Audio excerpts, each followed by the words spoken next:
Prime Minister Narendra Modi's visit to the United States of America, and the Prime Minister has in fact arrived in US for a 3-day state visit. Prime Minister Narendra Modi, remember, is the first one that he's having a state visit to the country. In fact, he received a rousing welcome from the Indian diaspora at the hotel where he is going to be staying during his entire trip, especially to New York.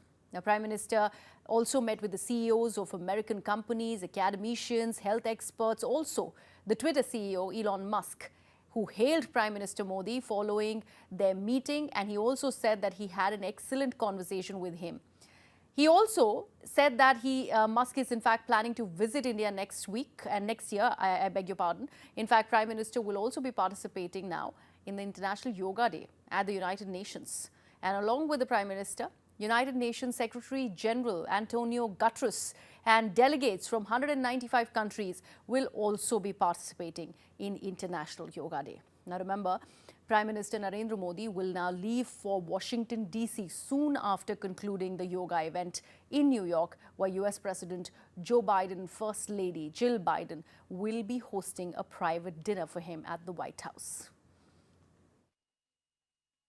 I'm planning to visit India next year. Are you planning to invest in India? I'm confident that Tesla will be in India and will do so as soon as humanly possible. I'd like to thank the Prime Minister for his support, and hopefully we'll be able to announce something in the not-too-distant future. Are you looking to invest in India, Elon? Yes. How soon can we have Tesla in India? Well, we don't want to jump the gun. We don't want to jump the gun on an announcement, but I think it's quite likely that there will be a significant investment and relationship with India in the future. That's big news. What made you change your mind? I've never changed my mind. Well, I'm actually incredibly excited about the future of India. I think India has more promise than any large country in the world. The takeaways from the meeting. Takeaways from the meeting. He really cares about India because he's pushing us to make significant investments in India, which it is something that we intend to do.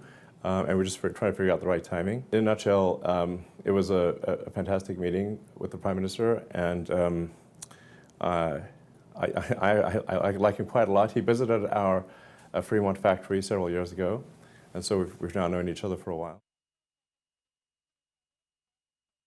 Prime Minister Modi is a man whose time has come at the time that India's time has come. The potential of India is enormous, and you have now a reformer, a radical reformer, who has the ability to transform it and the popularity to transform it.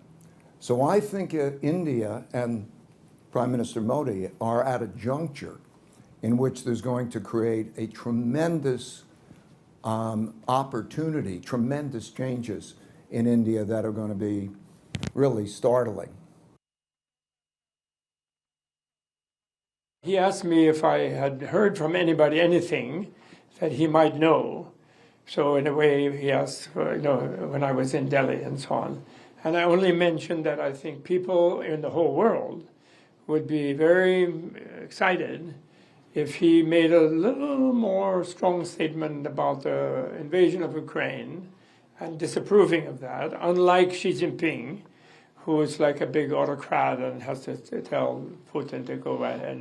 Meanwhile, Russia is really in trouble, And so India has old friendship, and I don't mean some extreme thing, but he might just mention how, invading another country is not really a good idea. I was delighted to spend time in the company of a head of state who is as scientifically thoughtful as is Prime Minister Modi. So many leaders of the world, I think their priorities might be out of balance with what it needs to be going into the 21st century. With all of the challenges we have in civilization, the solutions are going to come from innovations in science and technology and engineering and math. And it's very clear to me that he cares about all of this. Obviously, he reserved his conversations about space for me, and I guess Elon was here a few minutes before I got here. But it's clear that space matters quite a bit to the Prime Minister. So I was delighted to hear about future programs that he has in mind. I'm quite sure I'm not alone when I say the potential for what India can accomplish knows no limits. So I see a very bright future for India.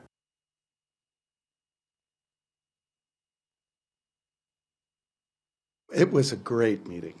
First, we met in 2013, 10 years ago, when he was in Gujarat and I was very interested in cities. So we talked about the importance of successful urban development and the things that the government really needs to do to help lead in urban development. So it was a very good conversation about urbanization, and he articulated very well the main message, which is that urbanization is not a problem, it's an opportunity. And I take it this is a slogan that he's used before. So for me, a good day is when I learn something, and I learned a bunch about what India is doing. India could really show the world how to do it right. As you all know, this is a big week here at the White House as the President and First Lady welcome the Prime Minister of India for an official state visit and dinner. It's only the third such state dinner and visit of this administration. This visit will affirm the deep and close partnership between the United States and India and the warm bonds of family and friendship that link Americans and Indians together.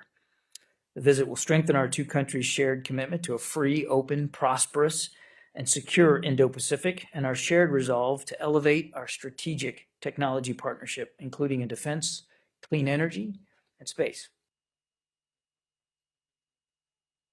I want to welcome Prime Minister Modi to the United States of America and all the 4 million Indians in the United States, the diaspora. I want to thank Prime Minister Modi for his close relationship with the United States and our economic ties that we bring together in technology and innovation and in medicine. And I also want to thank him for his alliance with the Quad, India, Japan, Australia, United States. Our alliance will live forever, and it's never been stronger and more vibrant than it is today. U.S. and India share an unbreakable bond, and today the U.S. is home to nearly 4 million Indian Americans. Many Indian Americans make the smart choice by choosing to call New York City their home. I'm proud to represent a thriving Indian American community here in Queens. The community has had an incredible economic impact on our city, running businesses of all shapes and sizes. As a member of the Congressional Caucus on India and Indian Americans, I'm honored to work alongside my colleagues to further the U.S.-India relationship. I connect with His Excellency the Prime Minister. We sat down, he mentioned anti-fragile, we spoke about bouncing back from adversity, and we spoke about essentially risk-taking. So it was wonderful, and I also commended India on the response to COVID and how India was very efficiently dealt with it, particularly with the food distribution and all of that. Prime Minister has made a lot of visits to the U.S., I think 6 times before. This is his first visit as a state visit. What do you make of why this visit is so important? Well, I think this is the next step in enhancing the strategic partnership between our two countries, and it's going to lean heavily on the defense pillar and the technology pillar of the relationship. And the fact that it's a state visit just gives it further high profile and shows the closeness between the two countries and the President and the Prime Minister. How do you, when it comes to a state visit, there's always, the pomp and ceremony and, all the traditions involved. How do you separate that from the substantive part of the visit? Well, I think they actually go hand in hand. I think there's going to be a lot of substance in this visit. There's potentially going to be the announcement of a deal to transfer GE manufacturing technology to India and co-produce jet engines there. There's going to be perhaps a sale of armed drones to India, and there are going to be a variety of other issues relating to critical and emerging technologies.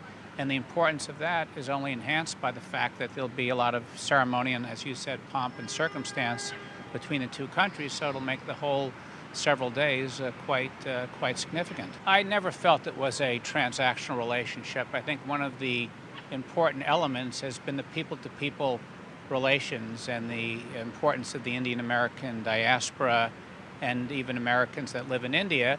And so it's a relationship in which there's been a building up of mutual interests and things that are exchanged, but also underlying by the fact that we have a tremendous people-to-people tie and a lot of common aspects of our backgrounds and heritages. But specifically on the defense partnership, and you're well aware of this, for 30, 40 years, the US and India never did any defense partnerships. It's only in the last 20 years or so, and you were ambassador when those foundational agreements were signed. How important was it to build that base before we can now have all of these deals that will likely get announced? I think it's been very significant. First, we've increased over the last 20 years arms sales from virtually nothing to over $20 billion. We've engaged in increasingly complex military exercises, not just on a bilateral basis, but with other countries, and even now on a tri-services basis. We've had exchanges of military officers at various bases, and we've now, as you said, signed foundational agreements for logistics coordination, for secure communications, for sharing geospatial information, and for industrial cooperation. All of that builds on each other to the point now where we're going to be able to have hopefully some major technology transfers and sales, and also increased cooperation on critical and emerging technologies. But the technology relationship goes back 20 years when we first created a high technology cooperation group.